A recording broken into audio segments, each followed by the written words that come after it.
नमस्कार, मैं राजू और आइए शुरू करते हैं नो पॉलिटिक्स।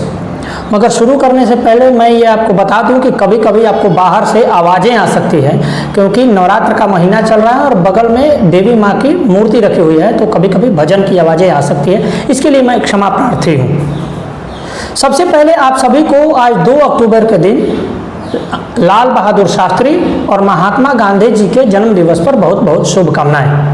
और मुझको लगता है कि बहुत लोग ये सवाल उठा सकते हैं कि आप सबसे पहले लाल बहादुर शास्त्री को क्यों शुभकामनाएं दिए, जवाहरलाल आप महात्मा गांधी के बारे में भी पहले दे सकते थे। तो मेरे अपने कारण हैं, आपके अपने कारण हो सकते हैं, अपने मन से आप विवेचना कर सकते हैं। अब इसके मूल कारण में जाए तो आज जो समाज में जो लोग बातें करते हैं तरह तरह के गांधी जी के बारे में, उसको बहुत लोग ये कहकर झुठला सकते हैं कि ये भाजपा और आरएसएस वालों का प्रचार है। ये सब भ्रांतियां हैं।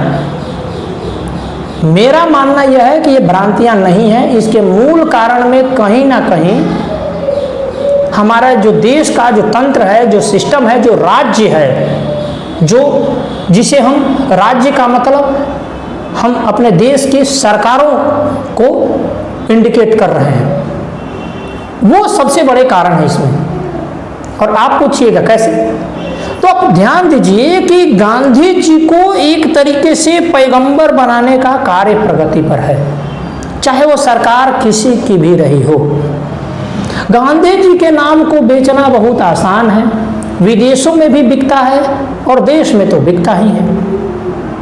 आप देखिए ना कि गांधी जी के आगे गांधी जी को एक ऐसा बहुत बड़ा वट वृक्ष बना दिया गया, जिस वृक्ष ने अपने अंदर आने वाले सभी फल देने वाले जो बीज थे, जो पौधे थे, जो वृक्ष थे, उनको समाप्त कर दिया। फल देने वाले वृक्ष से मतलब आप सुभाष चंद्र बोस को ले सकते हैं, फल देने वाले वृक्ष से मतलब आप लाला लाजपत राय को ले सकते हैं, आप लाल बहादुर शास्त्री को ले सकते हैं, आप बाल गंगाधर तिलक को ले सकते हैं, जिन्होंने सबसे पहले भारत को स्वराज्य का मतलब समझाया और ये बताया कि स्वराज्य हमारा जन्म सिद्ध अधिकार है और हम इसको लेकर रहेंगे। उस व्यक्ति को भी हमारे एकेडेमिया ने, हमारे सिस्टम ने, हमारे राज्य ने कहीं पर स्पेस नहीं दिया। बहुत सारे लोगों को लाल बहादुर शास्त्री के बारे में और मैंने है ही नहीं, लाल बहादुर शास्त्री का तो विवरण ही नहीं मिलता आपको 10वीं कक्षा तक पढ़ने तक। लाला लाजपत राय के बारे में 1-2 लाइन में समाप्त हो जाता है। बाल गंगाधर तिलक के बारे में मुश्किल से 1 पैराग्राफ नहीं होगा, जबकि गांधी के बारे में चैप्टर्स लिखे गए हैं, चैप्टर्स आफ्टर चैप्टर्स। पूरा एक गांधी युग पढ़ाया जाता है। मैं बाकी कर्म दल वालों की तो बात ही नहीं कर रहा उस तरीके से जिस तरीके से उन लोगों को साइड लाइन किया गया। चंद्रशेखर आजाद हो, भगत सिंह हो, लाला हरदयाल हो, ठाकुर रोशन सिंह हो, उन सभी लोगों को मैं बात ही नहीं कर रहा हूं। मैं बात कर रहा हूं ऐसे बहुत सारे नेता जो स्वयं कांग्रेस के अंदर थे, उनके बारे में भी स्पेस नहीं दिया गया। आप इमेजिन कर रहे होंगे कि सरदार वल्लभ भाई पटेल को भी बहुत कम स्पेस दिया गया। 2 लोगों को सबसे ज्यादा स्पेस दिया गया, एक जवाहरलाल नेहरू को और गांधी को तो खैर पैगंबर ही बना दिया गया। गांधी के बारे में विवेचना करना आपको जेल भिजवा सकता है। कुछ महीने पहले कालीचरण महाराज जी ने गांधी जी के बारे में कुछ कही थी, उनका लहजा खराब हो सकता था, उन्होंने गोडसे को थोड़ा पॉजिटिव वे में कहा था, लेकिन वो उनके अपने विचार थे। उनको छत्तीसगढ़ की पुलिस ने 2-2.5 महीना जेल में रखा। तो इस तरीके से जब कृत्य किए जाएंगे तो लोग इस पे सवाल उठाएंगे कि आखिर क्यों गांधी के बारे में विवेचना करना एक पैगंबर पर टिप्पणी के बराबर हो जाता है और इसे एकदम जेल जाने वाली सजा का प्रावधान इसमें हो गया। आप उस नेता के बारे में बात करिए जो गांधीयन है, लेकिन जब बगल के देश पाकिस्तान वाले ये कहते हैं कि हम भी टहलते टहलते दिल्ली तक जाएंगे, तो लाल बहादुर शास्त्री ने खड़े मंच से कहा कि अगर पाकिस्तान वाले ऐसा सोचते हैं तो यदि हम भी ऐसा सोचें कि हम भी टहलते टहलते लाहौर रावलपिंडी तक चले जाएं तो इसमें कोई आशय की बात नहीं, कोई संशय की बात नहीं है, इसमें कोई आश्चर्य की बात नहीं है। वो व्यक्ति भी गांधीयन था। गांधीयन हो तो ऐसा हो जो किसी भी शत्रु को उसी की भाषा में जवाब देने का मादा रखता हो, और जिन्होंने एक मुंह से जय जवान तो दूसरे मुंह से जय किसान का, उसी मुंह से जय किसान का नारा दिया। और किन परिस्थितियों में उनकी हत्या हुई वो अपने आप में एक जांच के विषय है, उस पर मैं नहीं जाऊंगा, उसके लिए कभी अलग से हम चर्चा कर लेंगे उनके फैक्ट्स को लेकर के। लेकिन कम से कम उस व्यक्ति को भी तो स्पेस दो। आप पहले लाल बहादुर शास्त्री जी का यह क्लिप सुनिए। कि नोक पर या एटम बॉम्ब के डर से कोई हमारे देश को झुकाना चाहे, दबाना चाहे, ये देश हमारा दबने वाला नहीं। तो एक सरकार के नाते हमारा क्या जवाब हो सकता है सिवाय इससे कि हम हथियारों का जवाब हथियारों से दें। अयूब साहब कहते रहे कि हमें क्या, हम तो अपने टैंकों को लेकर आगे बढ़ेंगे, सैकड़ों टैंकों के साथ, और टहलते हुए दिल्ली पहुंच जाएंगे। तो इस तरह से टहलते हुए, घूमते हुए दिल्ली में आने का उनका इरादा था। और जब ये इरादा हो तो कुछ अगर हम भी थोड़ी तरफ लाहौर की तरफ टहल कर चले गए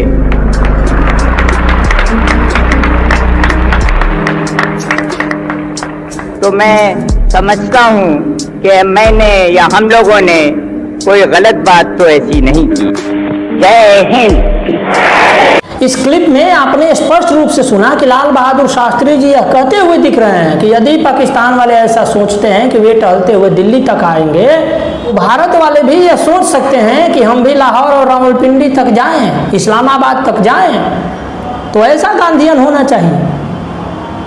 अब मैं बात करता हूं गांधी जी के कुछ वचनों पर जो उन्होंने हिंदुओं पर हुए नरसंहार को जस्टिफाई करने के लिए दिया है। और ये मैं जो भी बात कहूँगा वो मैं फैक्ट्स के साथ कहूँगा। आप इस किताब को ध्यान से देखिए। यह है पाकिस्तान अथवा भारत का विभाजन, और इसको लिखा है डॉक्टर भीमराव अंबेडकर ने। भीमराव अंबेडकर का गांधी जी के बारे में अपने अलग मत थे, उन दोनों में मतभेद होते थे, लेकिन भीमराव अंबेडकर का जो इस्लामिस्ट लोगों के प्रति विचार था वो एकदम बिल्कुल स्पष्ट था। इसी कड़ी में इसी चीज को लेकर के वो कई बार गांधी की आलोचना भी करते थे। भीमराव अंबेडकर ने गांधी जी के कुछ वक्तव्यों को इसमें संकलित किया है। मेरा आपसे यह अनुरोध होगा कि आप इधर वाले और उधर वाले जो जय भीम का नारा लगाते हैं हमारे देश के जो तथाकथित दलित लोग, वो लोग भी इस किताब को पढ़ें, और जो लोग बिना कुछ सोचे विचारे भीमराव अंबेडकर जी को गाली देते हैं वो भी इस किताब को पढ़ेंगे। ये मेरा आपसे अनुरोध है। दूसरा किताब मैं आपको बताना चाहूँगा सरदार वल्लभ भाई पटेल का भारत विभाजन। आप इसको तो पढ़िए।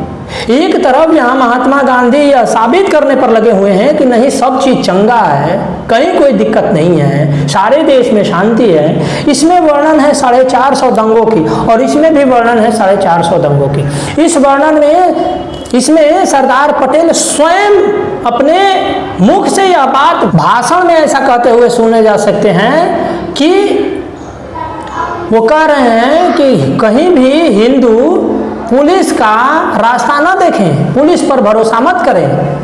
पुलिस हर जगह पहुंच नहीं सकती।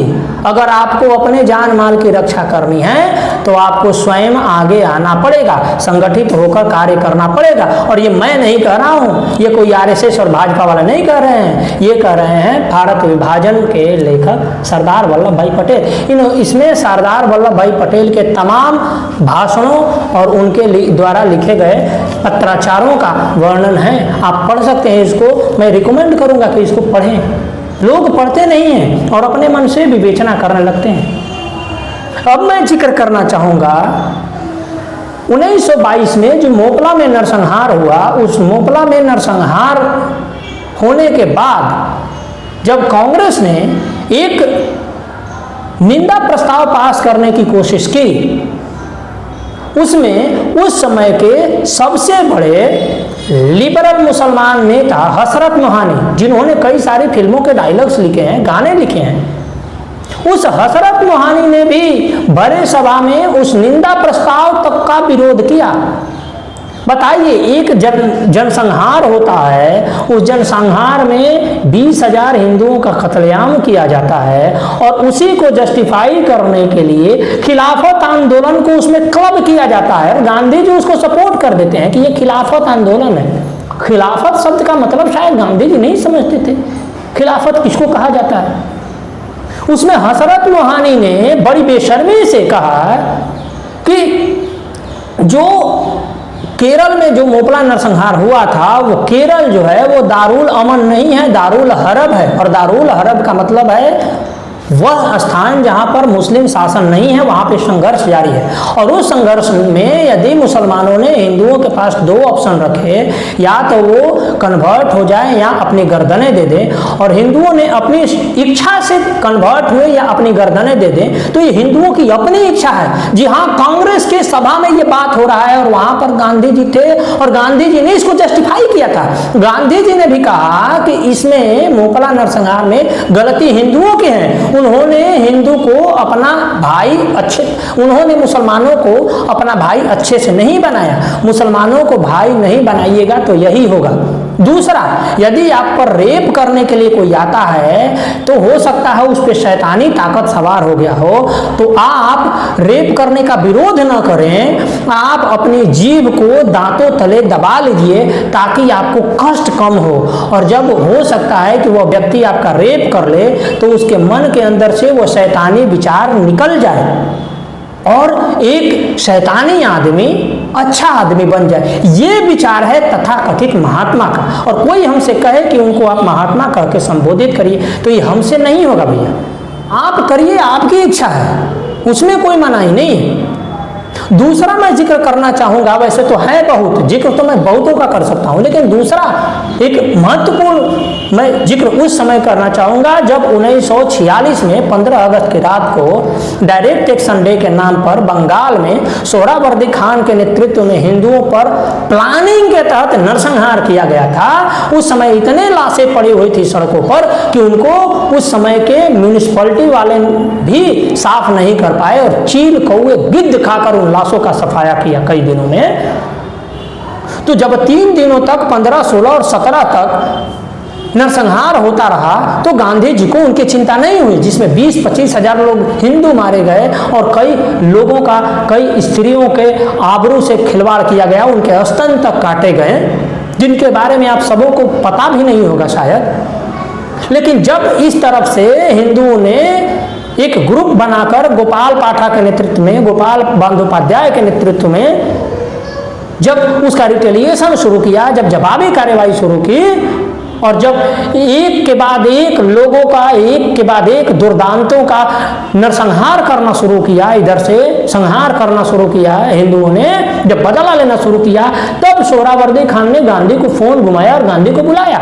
और गांधी 19-20 अगस्त 1946 को कोलकाता पहुंचते हैं और कोलकाता पहुंचने के बाद हिंदुओं से कहते हैं कि तुम अपने सारे हथियार दान दे दो, जमा करा दो। और उस समय हिंदुओं के कत्ल होने पर एक गांधीवादी लड़के का जब कत्ल हो जाता है तो गांधी ने कहा कि अच्छा है कि हिंदू मुस्लिम एकता के लिए तुम्हारा बलिदान हो जाए। बताइए, वो उस तरफ वाले को, जिहादी तत्व वाले को, जिनके दिमाग में फितूर सवार है, उनको कुछ नहीं कर रहे हैं। जिसका हत्या हुआ उसके बीबी को यह समझा रहे हैं कि तुम भी यदि इस हिंदू मुस्लिम एकता वाले अभियान में आहुति दे दो तो अच्छा है। और ये पहली बार नहीं हुआ था 1948 में जब इनकी हत्या हुई थी गोडसे द्वारा। इससे पहले कई बार इनको मारने का प्रयत्न किया गया था। बंगाल में ही हिंदुओं ने इनको घेर लिया था, इनके कुकृत्यों की वजह से, इनके इन्हीं सारे बयानों की वजह से।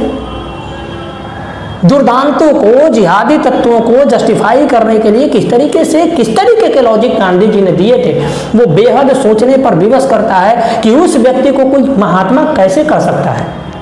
हमसे कोई कहे कि उस व्यक्ति को आप महात्मा कहकर संबोधित करिए तो भैया थोड़ा प्रॉब्लम तो होगा, हम तो महात्मा नहीं कह सकते। जिसको कहना है कहे, बात तो बहुत हो सकती है। ये जो मैंने बात कही वो पूरे फैक्ट्स हैं और उनके विवरण इसमें मिलता है। 1922 वाला और उससे पहले के जो विचार है वो इसमें मिलता है। और गांधी जी के बारे में उसी तथाकथित नेताओं का, मुस्लिम नेताओं के बारे में क्या विचार थे, इसकी बानगी तो इस बात से लगती है कि उस समय के जो अली ब्रदर्स जिनको बोला जाता था, एक मोहम्मद अली और एक शौकत अली, दो भाई हुआ करते थे, वो बहुत बड़े नेता हुआ करते थे। उसमें से मोहम्मद अली का यह वक्तव्य है गांधी के बारे में, आप ध्यान से सुनिए, मैं कोट अनकोट हूँ बहु कह रहा हूँ।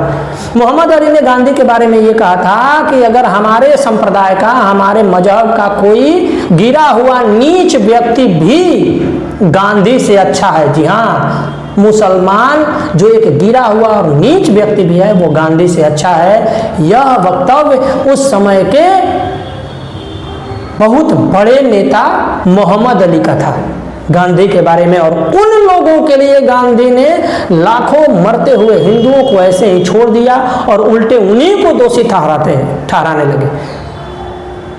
बात आती है कि आजकल जो चर्चा होती है कि जुमला उस समय गांधी जी ने सबसे पहले ये पेला था कि भाई बंटवारा होगी तो मेरे लाश पर होगी, ये जुमला गांधी जी का था।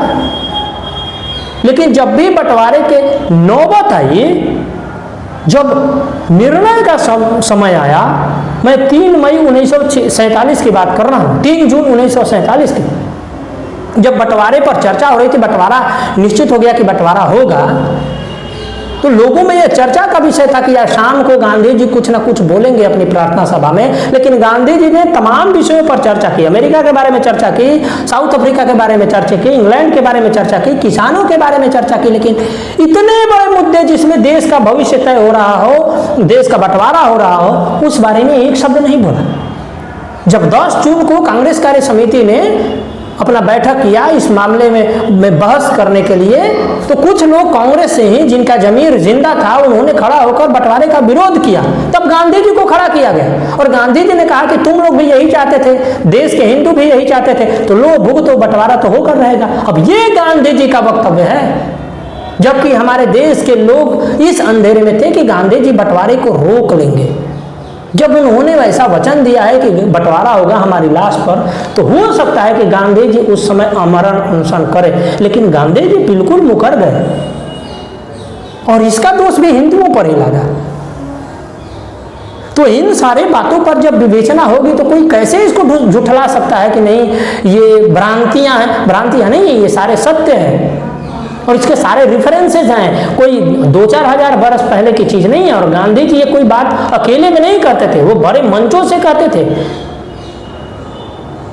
अगर गांधी जी का वध नहीं हुआ होता तो 2-4 साल बाद में वैसे ही गांधी जी की इतनी आलोचना होती कि गांधी का जो आइडियोलॉजी था वो स्वयं मर जाता, स्वयं समाप्त हो जाता। लेकिन आज के परिप्रेक्ष्य में हमारे देश में जब गांधी जी का हत्या हो गया, उसके बाद गांधी जी को अमर बना दिया गया। गांधी पर चर्चा करना एक आपराधिक कार्य हो गया। आप उन पर चर्चा नहीं कर सकते। राम पर विवेचना कर सकते हैं, आप शंकर पर विवेचना कर सकते हैं, श्री कृष्ण पर विवेचना कर सकते हैं, लेकिन गांधी पर विवेचना आप नहीं कर सकते।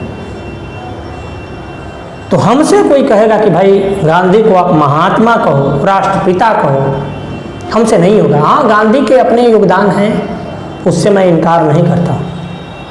बाकी आप इस विषय में क्या सोचते हैं, आपके मन में क्या है, आप हमें कमेंट बॉक्स में लिख सकते हैं।